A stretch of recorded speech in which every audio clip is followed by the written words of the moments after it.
The contraction of scar tissue across joints are common complications following a burn injury. Increased collagen formation can occur for up to 24 months and create thickening of the scar, leading to adverse consequences such as decreased range of movement, limitations in mobility, and reduced functional performance in day-to-day tasks. Therapy is an integral part of the comprehensive care of people with burn injuries and aids to ensure best possible functional outcomes.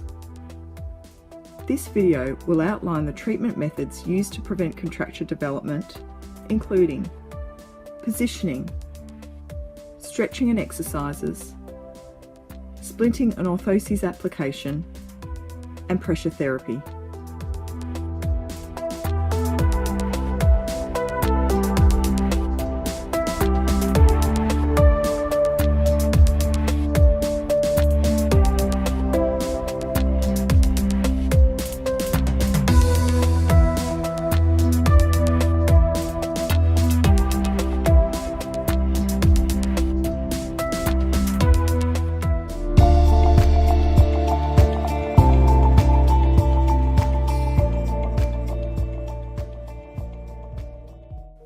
Positioning of affected limbs is implemented by burns clinicians to prevent loss of range of motion secondary to the development of scar tissue.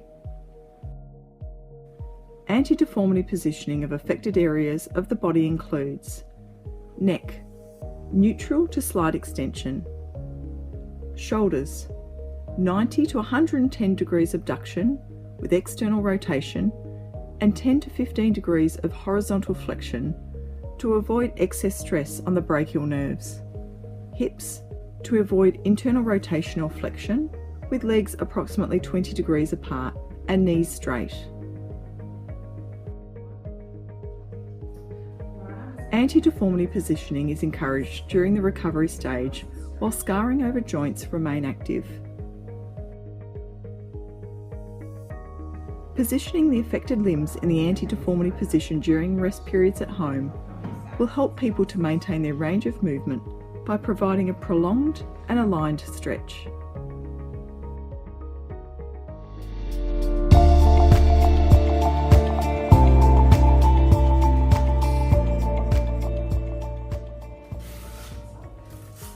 Before commencing a therapy session, remove all garments, splints and orthoses unless otherwise indicated by the Burns Unit Allied Health team.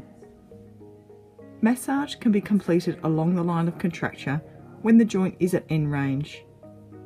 Refer to Scar Management Video Part 1 for details of massage techniques.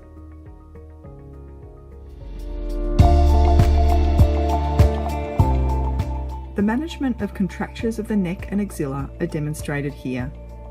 However, similar principles apply to burns over other areas and joints. Active assisted and passive stretches are helpful to lengthen the contracting scar tissue, with repeated stretches often required. They can be completed in sitting or lying. At each session, it is important to assess both the active and passive range of movement of a joint. Clinicians can prescribe stretches that take the affected joint through the planes of movement. In this case, we will see the neck move through flexion, extension, lateral flexion and rotation. The stretches aim to maintain and progress range of movement and avoid shortening of the flexor surface, which is most susceptible to contracture. Stretching the area until the end of available range is essential. Ensure that any tightening skin and contracture band is on stretch. Contractures that are on stretch will become white whilst on tension. They are fairly inelastic and will often limit range of movement in a particular plane.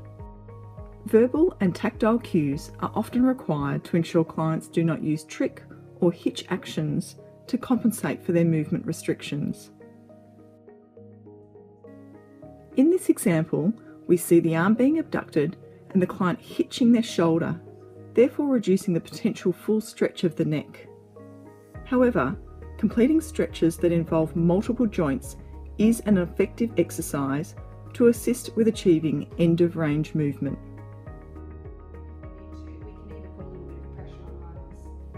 Passive assistance by clinicians can be added to assist with finding greater stretch in the joint. Incorporating active assisted stretch by the client allows them greater control over the depth of the stretch and engages them in their recovery progress. Burn scarring usually responds best to slow stretches at the end of available range, with a sustained stretch performed for 30 to 60 seconds to allow collagen fibres to give. Weights, pulleys, or other devices can be used to assist the person to achieve end of available range of movement.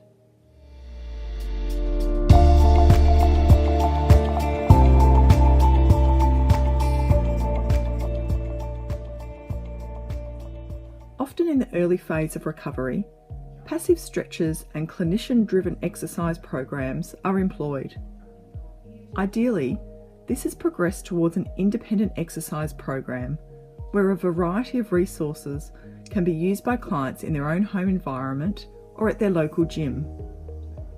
Examples of readily accessible resources may include the use of sticks, hand weights, pulleys, walls, or basic gym equipment. A helpful method to assist with clients being able to monitor their own recovery is for clinicians to educate them on how to use mirrors when completing exercises. Mirrors provide clients with immediate visual feedback to ensure exercises are completed correctly and without using compensatory movements. Wounds should be monitored throughout treatment. However, exercises and ranging should not be ceased if a small breakdown over a joint occurs.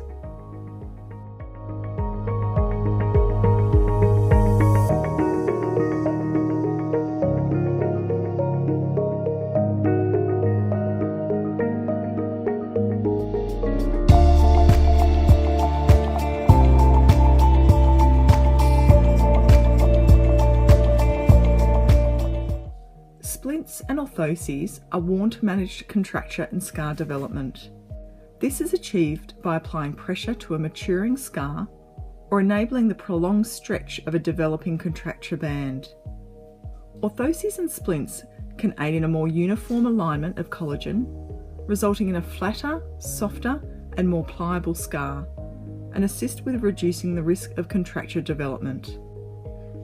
In burn injuries, splint and orthoses can be used for all areas of the body, including neck, axilla, elbow, wrist, hand, and lower limbs. In this video, we will be focusing on the neck.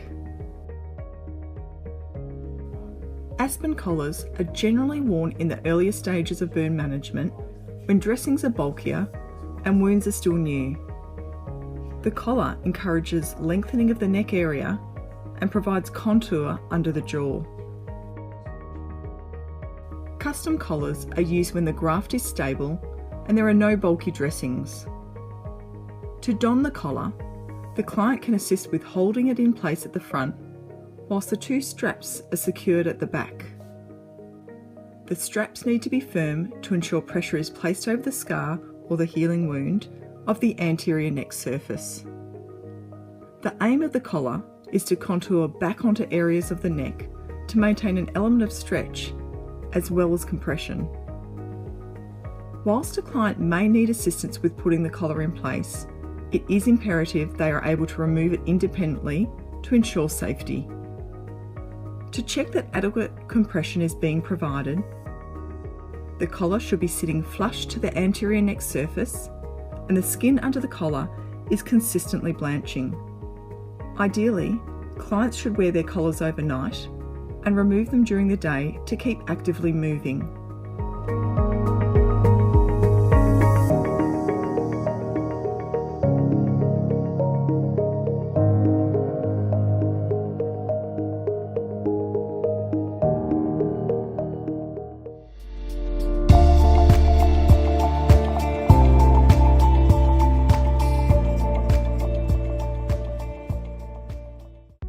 pressure garments can assist with limiting contracture development. Please view Scar Management Part 2 video for further details.